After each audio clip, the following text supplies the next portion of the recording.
Ouvrir le détroit d'Ormuz n'est pas la fin de la crise. Urée, pétrole, gaz et même aluminium et de manière indirecte.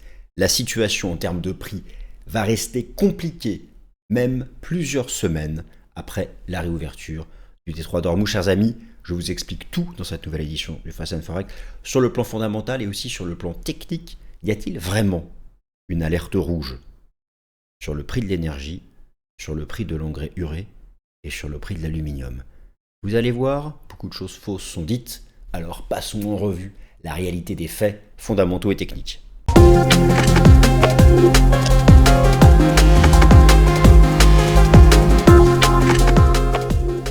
Cette émission vous est présentée par Swissquote. Le contenu de cette vidéo ne constitue en aucun cas un conseil financier. Merci à tous. Chers amis, bienvenue à une nouvelle édition du Fast and Forex. Je suis ravi de vous retrouver comme chaque mercredi. Donc, nous faisons de la prospective. Le détroit d'Ormuz réouvert. Le détroit d'Ormuz réouvert. Non, jour 1, ce n'est pas la fin de la crise.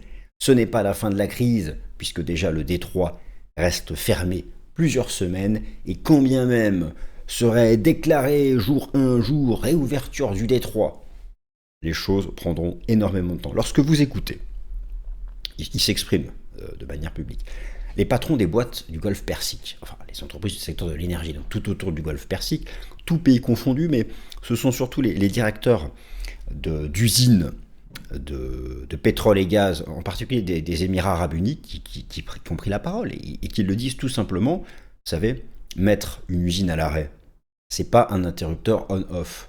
Mettre une usine à l'arrêt, derrière pour relancer la machine, il parle pas en nombre de jours, en nombre de semaines. Ça m'a surpris, mais c'est en nombre de semaines. Mais très bien, vous remettez votre usine en fonctionnement. Derrière, il y a les terminaux, il y a tout le transport maritime, il y a toute la machinerie maritime, les marins, les assurances, tout ça va prendre du temps. Donc oui, les difficultés vont persister. Après, certaines choses sont exagérées. Moi, vous me connaissez, je ne suis pas, alors, pas un oiseau de mauvais augure, parce qu'il y a une réalité des faits, mais pas un catastrophiste, pas un fin du mondiste, si vous voulez, qui vous explique que c'est fini, aucun retour en arrière n'est possible, et que déjà c'est la fin du monde. C'est pas vrai. Ce n'est pas vrai. Il suffit de regarder l'action des prix, il suffit de regarder les graphiques pour voir que la situation est complètement différente. Si vous regardez le prix du pétrole, ok, très bien, il est en zone d'alerte rouge. Le prix du gaz, le prix de l'aluminium, le prix de l'engrais urée. Donc si vous voulez, selon moi, ce sont les 4 matières premières stratégiques directement impactées par la fermeture du détroit d'Ormuz. Alors attention, c'est faux pour l'aluminium, puisque l'aluminium ne passe pas par le détroit. Oui, l'aluminium ne passe pas par le détroit. En revanche, pour le produire, il faut de l'énergie, et ce prix de l'énergie, pétrole et gaz, augmente significativement. Pourquoi ? Parce qu'une grande partie de l'électricité est produite à partir du pétrole et du gaz en énergie primaire, et que sans électricité, pas d'aluminium. Voilà. Bon. Donc, effectivement, c'est probablement parmi tous les métaux industriels celui qui est le plus impacté, beaucoup plus que le cuivre, par exemple. Donc, si vous voulez, je mettrai pétrole en numéro 1, gaz naturel, le GNL, le gaz naturel liquéfié en numéro 2, l'engrais urée. Alors, les médias en parlent un peu moins. Ce qu'il faut savoir, c'est que 50% des exportations de cet engrais, qui est un engrais azoté, donc c'est fabriqué à partir du gaz naturel. De nombreuses cultures en ont besoin. Ça représente même pour certaines cultures, j'ai regardé les statistiques, pour notamment le blé et le maïs par exemple, jusqu'à 40% des coûts variables. Alors, il y a des stocks. Les stocks, ça peut être 20, 30, 40 jours. Donc déjà, on écoule les stocks acquis au prix précédent. C'est pour ça aussi que le facteur temps va jouer. Parce qu'à un moment ou à un autre, ces stocks, il faut les reconstituer. Et donc, à un prix de l'urée qui peut être supérieur. Et là encore, vous allez voir, l'urée, oui, il a rebondi en bourse. Ah, il est même sur TradingView, l'urée. Il a rebondi en bourse depuis le début des opérations militaires. Mais il est archi bas. Il est en baisse de 50% depuis son sommet qui a suivi les semaines du déclenchement de la guerre en Ukraine. Donc, je vous le dis tout de suite, en ce moment, il n'y a pas d'alerte rouge technique sur l'urée. Ça va peut-être venir. Mais là, il n'y a pas d'alerte rouge technique sur l'urée. Bon, vous avez compris. Urée, pétrole, gaz, aluminium, ouvrir le détroit d'Ormuz n'est pas la fin de la crise. Je vous explique tout sur le plan fondamental et sur le plan technique. Urée, pétrole, gaz, aluminium, ouvrir Ormuz n'est pas la fin de la crise. Chers amis, bienvenue. Je déclare cette nouvelle édition du Fast and Forex ouverte. Le plan s'affiche sous vos yeux. Je ne vous l'ai pas donné en introduction. Je vous invite à lire. Nous allons faire les choses par étapes. On resitue un peu ce que représente le détroit d'Ormuz et le détroit de Bab el-Mandeb. Alors, il faut l'avoir en tête celui-là aussi. Urée, pétrole et gaz, les difficultés vont persister même après la réouverture du détroit. Même avec la réouverture du détroit, les prix peuvent rester élevés plusieurs semaines. Où en sommes-nous sur le plan technique? Et vous allez voir que la situation entre le pétrole, le gaz et l'urée n'est pas la même. Aluminium, il ne faut pas s'exciter non plus, et vous allez comprendre pourquoi. L'enjeu post-Hormuz sera l'évolution de l'inflation énergétique et probablement surtout l'évolution de l'inflation alimentaire. Les anticipations d'inflation nominale explosent à la hausse, par contre pas l'inflation sous-jacente, qui elle est sur les services, et là elle est très calme. C'est là aussi il peut y avoir peut-être une lueur d'espoir sans vendre du rêve. Je vous rappelle les principaux shock points maritimes du commerce mondial. Donc, il y en a 10. Et il y en a un qui est compliqué, forcément. Le détroit d'Ormuz. Bon, très bien. Donc, pétrole, gaz, pétrochimie, engrais. Vous connaissez ces chiffres. 15-20% du pétrole mondial. 20-25% du GNL mondial. Ça, tout le monde a compris. N'oublions pas ce détroit qui n'est pas très loin. Ce détroit qui n'est pas très loin. Alors là, il faut un peu décaler vers la droite. Mais c'est pareil, on s'en fout. Celui-ci, il faut se méfier. Sait-on jamais si il devait aussi devenir une zone compliquée. Aujourd'hui, maintenant, plus tard, peu importe. Là, pour le coup, si vous voulez, si vous associez un blocage sur le détroit de Bab el-Mandeb et le détroit d'Ormuz, autant vous dire que là, le débat sur quelle est la probabilité d'une récession économique ces prochains mois, il n'y a même plus débat. Bon, en tout cas, une fois ces choses rappelées, urée, pétrole, gaz, les difficultés vont persister même après la réouverture du détroit d'Ormuz, car oui, le détroit réouvrira et réouvrira totalement. Mais donc, projetons-nous, c'est l'objectif. Pourquoi le jour 1? Pourquoi le jour 2? Pourquoi même la semaine 1? Pourquoi même la semaine 2? Pourquoi même la semaine 3 de réouverture du détroit d'Ormuz? Probablement après un impact initial favorable sur les prix, mais dans un second temps, les prix pourront remonter pour un certain nombre de raisons. Déjà, il faut rappeler ce que ça représente. Bon. Rapidement, parce que ce sont des choses maintenant que tout le monde commence à connaître, mais c'est toujours intéressant. Ce que représente le détroit d'Ormuz pour les exportations mondiales. Alors, il ne faut pas aller chercher... certains commencent à dire, oui, tous les métaux, le monde entier, le prix de la télévision, le prix du pneu. Et non plus. Je dirais que 3 matières premières sont vraiment impactées par le détroit d'Ormuz. Le pétrole, c'est une évidence. Le gaz naturel liquéfié, le GNL. Le GNL est une évidence, mais je vous rappelle que le GNL, c'est 20% du gaz mondial, et le détroit, c'est 20% des exportations de GNL. Donc, 20% de 20%, ça fait 4%, et non 5%. Voilà. Urée, l'engrais urée, là, c'est intéressant, puisque vous avez 30 à 35% des exportations mondiales d'urée qui transitent par le détroit. L'urée représente en moyenne 20% des coûts variables. Alors, ça, c'est une moyenne pour différentes cultures. En ce qui concerne le blé et le maïs, là, j'ai mis n'importe quoi. Pour le blé et le maïs, on estime que c'est 30 à 40% des coûts variables qui dépendent directement du prix de l'urée sur les marchés. Donc là, pour le coup, si vous voulez, autant je trouve que sur le gaz, les choses restent sous contrôle et on le voit sur le plan technique. Sur le pétrole, vous le savez, nous sommes en alerte rouge technique depuis longtemps, même en zone de choc inflationniste. Je vais vous remontrer la cartographie technique plus tard. L'urée, c'est majeur, c'est probablement peut-être même le numéro 1, avec derrière pour les perspectives d'inflation, comme il y aura un retard parce qu'il y a des stocks d'urée. Ça dépend des pays, mais à l'échelle du monde, il y a un mois et demi de stock d'urée. Donc quand ces stocks vont arriver très bas, qu'il faudra non seulement les reconstituer, mais qu'en plus l'urée c'est un flux continu. C'est un flux on consomme en continu les flux importés. Donc là les prix augmentent sur le marché mondial, hein, puisque heureusement que l'urée ne passe pas que par le détroit d'Ormuz à l'échelle du monde. Donc le prix d'acquisition augmente, et viendra un moment où cet engrais acheté à un prix plus élevé va venir impacter le prix des denrées alimentaires. Le prix des cultures et donc des denrées alimentaires, tout le chemin qui mène jusqu'à la distribution, de l'agriculture au distributeur.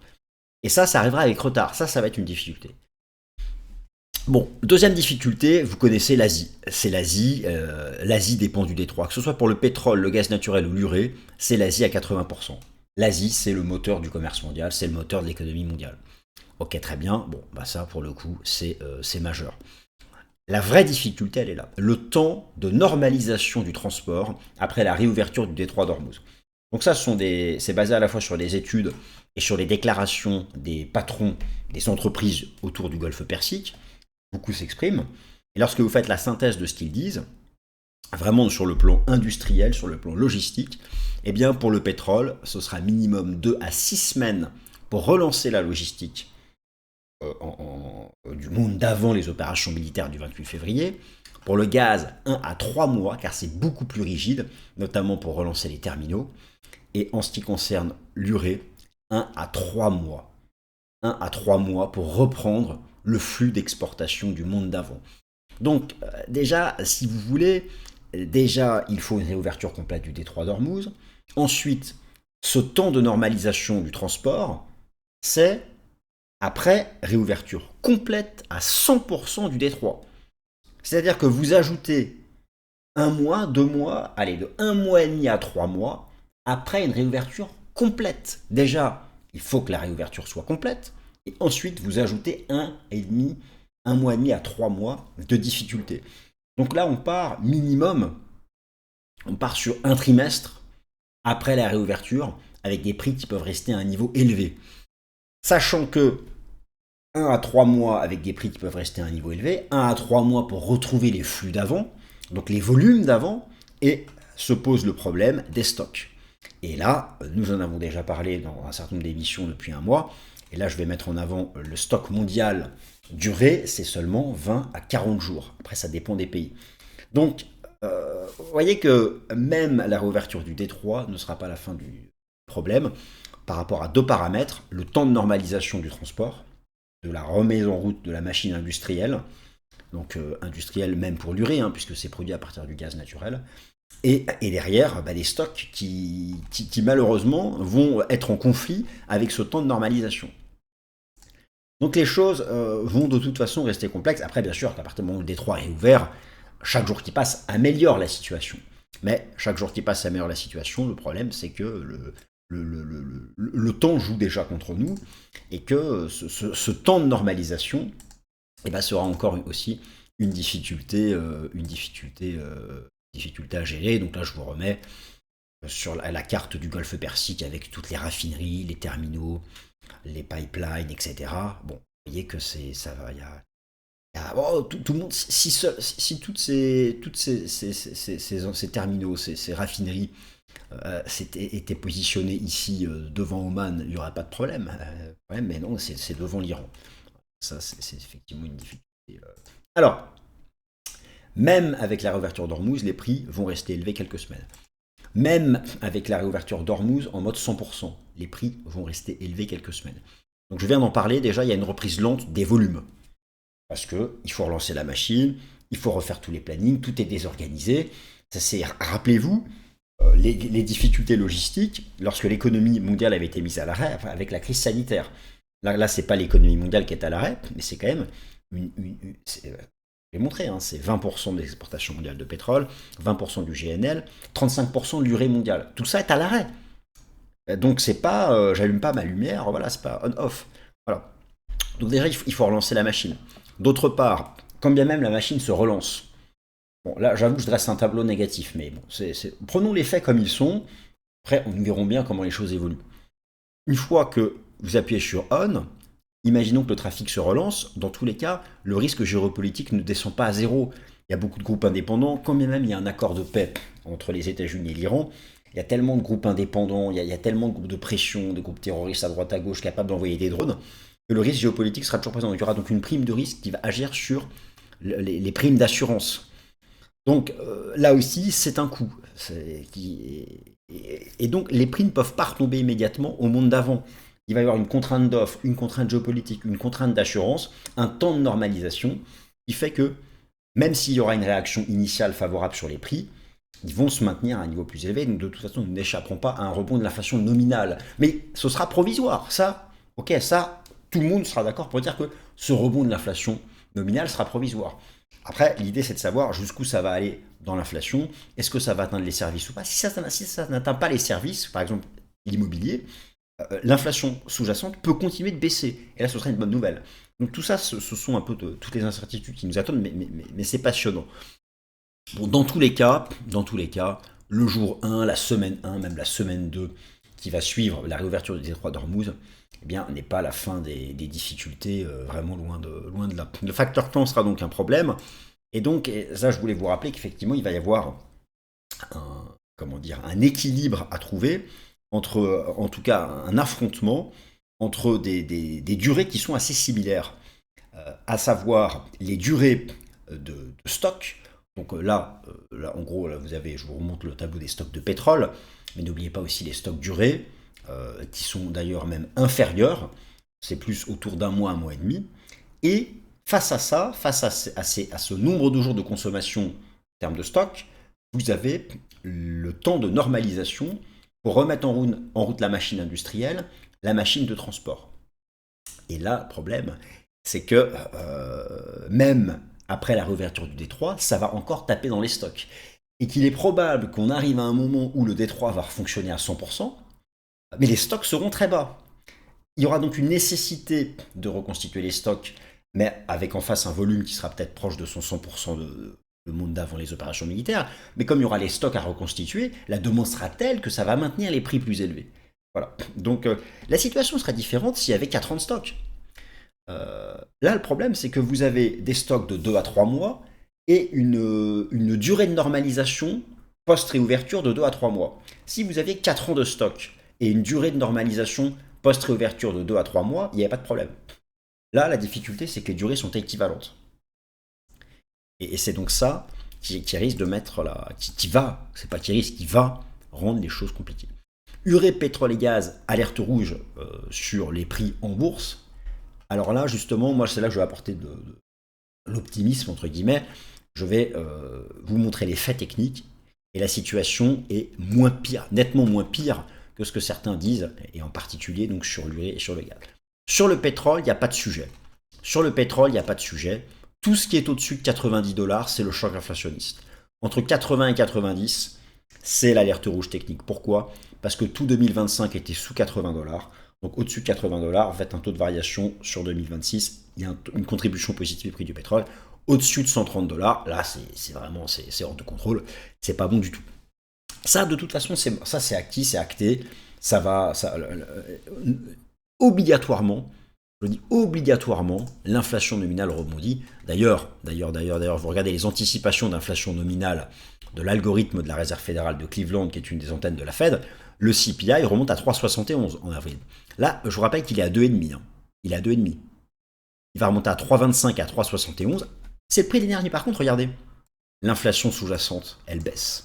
Oui, parce que derrière, vous avez d'autres contributions, notamment l'immobilier, les services. Eux, ils sont structurellement baissiers maintenant.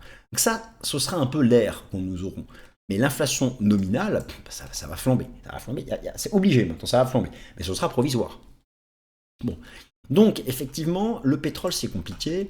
En plus, le pétrole, si vous mettez les graphiques en données mensuelles et l'Ishimoku mensuel, on est au-dessus du Kumo. Vous voyez, donc bon, au-dessus de 90, voilà, c'est compliqué. De toute façon, il faudrait retomber autour des 80 $ pour que la situation soit nouvelle. Par contre, sur le gaz et sur l'urée, c'est pas du tout hors de contrôle. Déjà, sur le gaz naturel, vous prenez le contrat, le TTF, c'est le contrat qui fait référence, c'est coté à Amsterdam, ça fait référence pour toute l'Europe. Tant que le marché se situe sous les 60 €, il Il n'y a pas d'alerte rouge. Regardez, le déclenchement de la guerre en Ukraine, on était là. Là, tant qu'on est là-dessous, il n'y a pas d'alerte rouge. Et quand même on irait là, on est loin des niveaux de la guerre en Ukraine. Donc, sur le gaz naturel, nous ne sommes pas en choc inflationniste. C'est un fait. Les prix ne le sont pas. Je ne dis pas qu'ils ne vont pas l'être. Là, ils ne le sont pas. Donc le pétrole, oui. Le gaz, il faut arrêter de dire que c'est pire que la guerre en Ukraine. Et alors, pareil, l'urée, effectivement, donc je vous ai montré ce que ça... L'urée, pareil, il faut arrêter d'exagérer. Regardez où était l'urée, le prix de l'urée, au moment de la guerre en Ukraine. 2800, 3200. Là, depuis le déclenchement de la guerre en Ukraine, il a baissé de 54%. Depuis le début du conflit, les opérations militaires, il est passé de 1780 à 1950. Mais en fait, regardez, le prix de l'urée sur les marchés, il est hyper bas relativement aux 4 dernières années. Alors par contre, en cas de dépassement de cette résistance technique, ça risque de s'envoler. Et là, la messe sera différente. Elle sera dite différemment, pardon. Donc, si vous voulez, oui, pour le pétrole, il y a une alerte rouge technique. Non pour le gaz naturel. Et absolument pas pour l'urée. Ça viendra peut-être. Donc, ceux qui disent là, l'inflation alimentaire va s'envoler, etc., l'urée, ça s'envole, c'est faux. Oui, l'urée a monté depuis le début du conflit. Voilà, le conflit a éclaté là. Donc voilà, il y a eu une petite hausse. Mais, malgré ce que représente Hormuz pour les exportations mondiales d'urée, ça reste sous contrôle. D'accord ? Donc, et c'est en baisse de 54% depuis le sommet du déclenchement de la guerre en Ukraine. Donc voilà, là-dessus, il faut quand même, il y a quand même des choses qui restent complètement sous contrôle. Alors, aluminium et Hormuz, attention, le lien est indirect et la tendance est déjà très haussière. Là, j'en dis un mot, pourquoi ? Parce que tout le monde, avec ce qu'on lit à droite à gauche, les gens vont finir par croire que l'aluminium transite par Hormuz. Il n'y a pas un gramme, elle exagère un peu, il n'y a pas un gramme d'aluminium qui passe par le détroit. Il n'y a pas un gramme. D'accord ? Bon, mais par contre, l'aluminium est le métal qui dépend le plus de l'électricité. Et les pays qui en produisent, eh bien, leur électricité, elle est d'origine fossile, donc gaz naturel, pétrole. Donc oui, et encore, le gaz naturel, je vous ai montré que c'était sous contrôle. Mais surtout, regardez l'aluminium en bourse. L'aluminium en bourse, il est haussier depuis 2023. Oui, il y a un petit impact haussier des opérations militaires contre l'Iran. Mais le problème de l'aluminium est plus profond. Il est tellement demandé, l'aluminium, dans son usage industriel, notamment en lien avec la tech, que la tendance était déjà haussière. Et il n'y a pas eu de cassure haussière avec les opérations militaires. Donc, l'aluminium, il n'y a pas de lien à faire avec la guerre contre l'Iran. Il y a un lien beaucoup plus structurel à faire, qui est le décalage offre-demande. Bien sûr que ça n'aide pas à faire baisser les prix, mais là aussi, bon, il n'y a pas de... Oui, c'est haussier. Alors, ce serait compliqué si on dépasse le record, là, ok, d'accord. Mais voilà, pour l'instant, je pense que le lien est très indirect. Le lien est très indirect. Alors, moi, ce que je vais vraiment surveiller, c'est l'urée. Ces prochaines semaines, si on pète ce niveau à la hausse, là, effectivement, on va commencer à rentrer dans quelque chose de plus compliqué. Mais pour l'instant, vous voyez que les choses restent complètement sous contrôle. L'enjeu post-Hormuz sera l'évolution de l'inflation énergétique et donc surtout alimentaire. Et alors, ça, ce sera finalement, effectivement, voilà, l'impact que cela aura sur l'inflation alimentaire. Trueflation reste sous contrôle, notamment l'inflation alimentaire. Les anticipations d'inflation nominale remontent 3,71, mais regardez, l'inflation sous-jacente, elle reste basse et elle baisse même à 2,56. Donc si c'est que l'inflation nominale qui a rebondi à cause de l'énergie et que c'est provisoire et que ça retombe et que l'inflation des services reste, elle, basse, finalement, les banques centrales ne seront pas tous sous pression et les taux pourront quand même finir par rebaisser à un moment ou à un autre. Voilà. Eh bien, chers amis, merci à toutes et à tous de votre attention et passez une bonne semaine. Ce contenu est informatif et éducatif destiné aux personnes connaissant les marchés financiers. Il ne constitue pas un conseil en investissement, juridique ou fiscal. Le trading et l'investissement comportent des risques, notamment la perte de capital. Les CFD et actifs numériques sont volatiles et ne conviennent pas à tous. Swissquote décline toute responsabilité quant à l'exactitude du contenu ou aux pertes liées à son usage. Produits et services disponibles selon la législation en vigueur.